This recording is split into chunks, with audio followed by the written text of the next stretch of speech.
શાંતિકરણ જગભરણ ઘડણ ઘણા ભવઘાટ પણ માડી નમું યાદ નારાયણી વિશ્વરૂપ વિરાટ. જય બધા જ મિત્રો, હું લોક સાહિત્યકાર કિશોરદાન ગઢવી થાન. કાલ પ્રમદીનો કંઈક સાંજનો વિડીયો મેં જોયો. બે વિડીયા હતા. એમાં કોઈ માણસ, જોકે નામ તો મારે નથી લેવું સાહેબ, અને આપ બધા જાણો છો માતાજી વિશે જે ટિપ્પણી કરી રહ્યો છે, જે ચારણ સમૂહના ચારણ જ્ઞાતિ માટે જેને ટિપ્પણી કરી છે સાહેબ, પણ એને એ ખબર નથી કે જે ઇતિહાસ જે એ જ્ઞાતિમાંથી જે આવે છે, જે સમાજમાંથી આવે છે સાહેબ, એના અને અમારા કાયમના આદિકાળના સંબંધો છે. સમાજ હારે કે સમાજના કોઈ પણ માણસો સાથે અમારે સાહેબ કોઈ પ્રોબ્લેમ નથી, કોઈ વાત નથી. જે વાત છે, જે સંબંધ છે એમ નામ રહેવાનો છે. પણ આવા કહોદણ જે છે, જે આવા અકલમઠાઓ જે છે, કર્મહીણ છે જે આવા સાહેબ, એને સબક શીખડાવવો જોઈએ. અમારા જ્ઞાતિ બંધુઓ કાલ બધાએ વિરોધ કર્યો છે. હું પણ કિશોરદાન પણ એનો વિરોધ જબરજસ્ત રીતે કરી રહ્યો છું. એને કઈ એક વખત તું તારા તળાજાનો ઇતિહાસ જો સાહેબ. માં કાગબા માએ ઊંધે કાંઈ તળાજાને હતું નહોતું કરી નાખ્યું હતું. 18 હે પાદર ખોડિયાર માએ ભાવનગર સ્ટેટને અર્પણ કર્યા છે, એ પણ તને ખબર છે. તું ઇતિહાસ માતૃદર્શન એકવાર તું વાંચી જો સાહેબ, તો તને ખબર પડશે કે સાહેબ ચારણોના ઉજલા પરંપરા છે. 9 લક્ષ લોબડિયાળીઓ ચારણ કુળમાં થઈ છે. આવડ, જોગડ, થોગડ, ખોડિયાર, બીજબાઈ, હોલબાઈ, સાસાઈ, પીઠળ, બુટ, બલાળ, બેચરાજી, ચામુંડા, હિંગળાજ, હિંગોળ, મોગલ, રાદલ, સોનલ, મિનલ, દેવલ, માનલ, જેતલ, ચાપલ, રાણલ, નાગેશ્રી, હિરલ, હાસલ, કાગલ, બીજલ, મોદળ, શેડલ, મગોલ, રખોલ, ચાતલ, ગેલ, જટુકલી, ઝાંઝલ, વાકલ, રવરાઈ, કામઈ, મહમઈ, નાગઈ, આલે, ત્રમજટાઈ, આલબાઈ, જાલુઆઈ, વેરા, હડકમાં કઈ આ બીજી જ્ઞાતિમાં કઈ છે એ મને તું દેખાડ સાહેબ. અમે ચારણ પરંપરાના વ્યક્તિઓ છે, આયુથી અમે ઉજળા છે.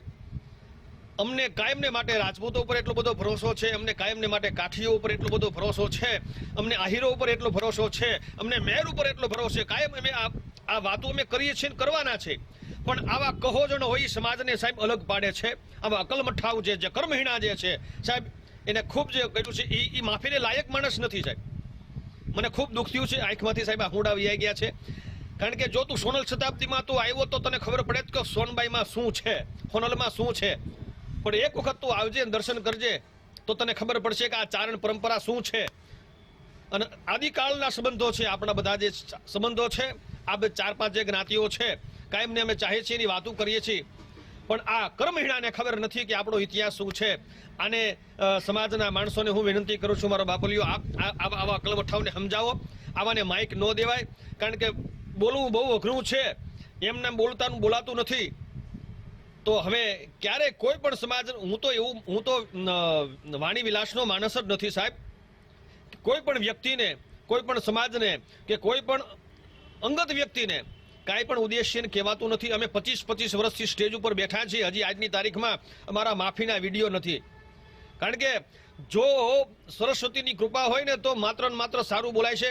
નકર સાહેબ એ જીભને જીભ કહેવાય, નકર એને લુલી કહેવાય. પણ આવા લુલી હિલા માણસો જે છે એવાની જીભોને કાપી નાખવી જોઈએ, હું તો એમ કહું છું સાહેબ. અને આને માફ ન કરવો જોઈએ. બહુ દુઃખ થયું છે. પણ સમાજના આગેવાનો હોય, સમાજના સારા માણસો છે સાહેબ. આમાં તો આ સમાજમાં ઘણા બધા સારા માણસો છે, હાલની તારીખમાં છે, પહેલાંય થઈ ગયા છે. કાંઈ અમે વાતો કરીએ છીએ, જેટલું આજ બોલી એટલું ઓછું છે. પણ આ માણસ માફીને લાયક નથી. અને ઇતિહાસ કોઈક સારો ડાયો માણસ સમજાવો. અને કાંઈક બુદ્ધિ અર્પણ થાય એવા સમાજના 5 વ્યક્તિઓ ભેગા થઈને આને સમજાવો.